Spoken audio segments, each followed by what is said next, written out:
You're watching Let the Quran Speak, and now we're answering your questions. If you have a question, visit our website, QuranSpeaks.com. Dr. Shabir, the question is it permissible for me to have a child through a sperm donor? How would that affect my relationship with the child?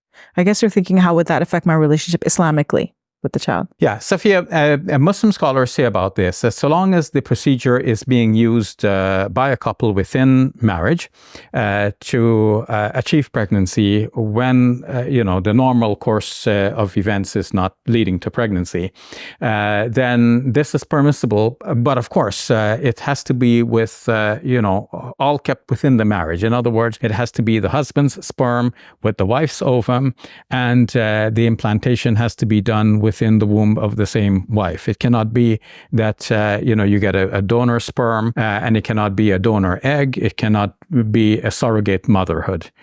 So this is, they see it as, in a way, like applying medicine or seeking a cure for something that's not working in the normal way. So the couple can resort to this unusual way, using scientific methods, to achieve what normally would have been achieved within the marriage, which is pregnancy, where the husband and the wife are both parents of the same, and the sole parents of the child, and we're not using like a surrogate mother for this purpose. Now, what's a concern about using an outside source? Well, I think, first of all, Muslim scholars are working within the parameters of what is already given.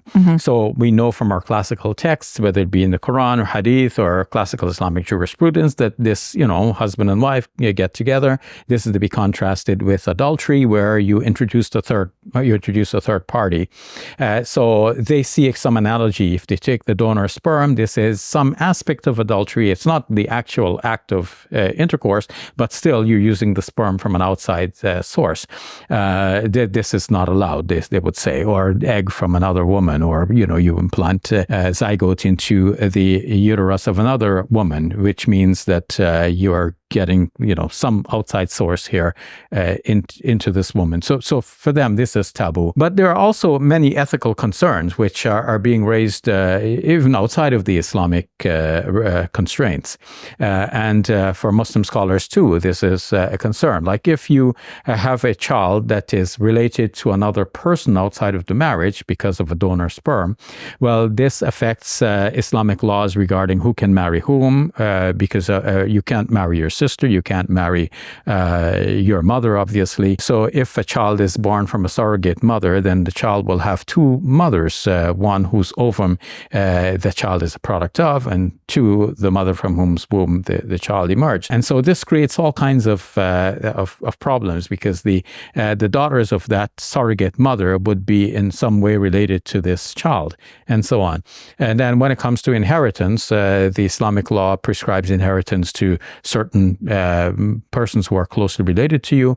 Then the relationships now expand, and who exactly is related to whom. If you deal with a donor sperm, if the donor is not known, then this raises more questions for Muslim scholarship. Of course, we have questions about adoption and things like that as well, right? It's the same sorts of, or similar questions arise, right? Yes. So to cut a long story short, simple thing, within the marriage, husband and wife can use the scientific methods to achieve what normally would have been achieved through normal intercourse, but we cannot involve a third party in that relationship. All right, we'll leave it at that. Thank you, Dr. Shabir. You're welcome. Assalamu alaikum. Welcome to Muslim Media Hub, the new home of Let the Quran Speak. Here we spread positivity and good. We help people experience the beauty of Islam and help them appreciate and understand Muslims. This beautiful building we purchased, Dad, cost $2.3 million.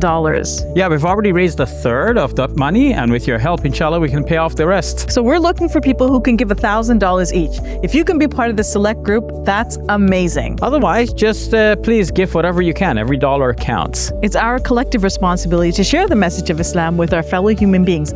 Please help us continue this good work. It's a sadaqah jariyah, something that will continue to be a benefit to the Muslim community long after Safiyyah and I are gone. Please support our work at muslimmediahub.com. Your support is zakat eligible and tax deductible. May Allah bless you and your loved ones today and always. Assalamu alaikum. Assalamu alaikum.